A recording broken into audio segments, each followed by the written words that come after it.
Hi, I'm Chef Greg Kozinski with Coast Packing Company. As we continue to see the increasing use of heritage animal fats in professional as well as home kitchens, we wanted to take some time to create educational tutorials covering everything from practical uses to safety tips and using these amazing natural and sustainable products. When using the best frying medium, nothing beats using animal fats, such as lard and tallow. These have been the choice for cooking and deep frying for, well, as long as we've been cooking. Not only are animal fats natural and sustainable, but they are higher in vitamins, nutrients, and good fats such as monounsaturated, than most processed and chemically created oils.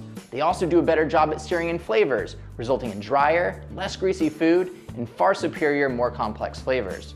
But not everyone is familiar with how to use these wonderful products. Unlike oils, animal fats are solid or in a semi-solid state compared to these vegetable and seed oils. This makes the process of starting your fryer very important to ensure safety, as improper use can result in fire, injuries, and other safety hazards.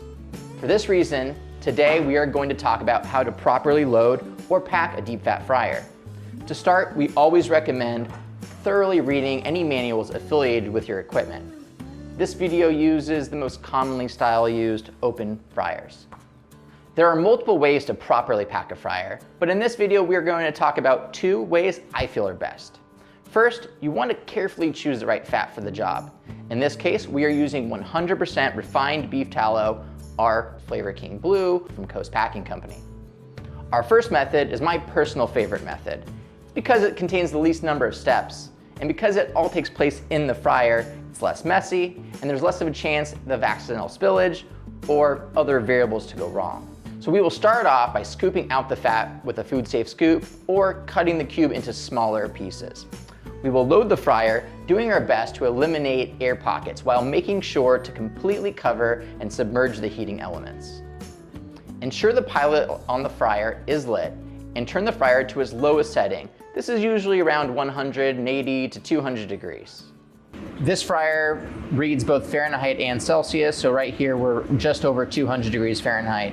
Sometimes I like to turn off the fryer temporarily and let it melt, kind of pulsing between off and the lowest setting. This ensures safety.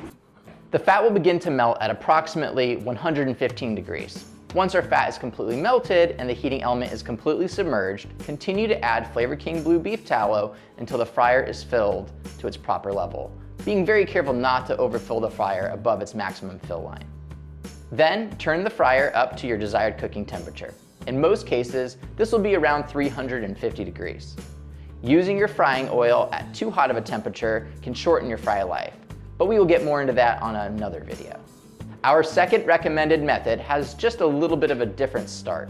Instead of initially melting the beef tallow in the fryer, we will melt the tallow in a pot over medium-low heat until it is just liquid.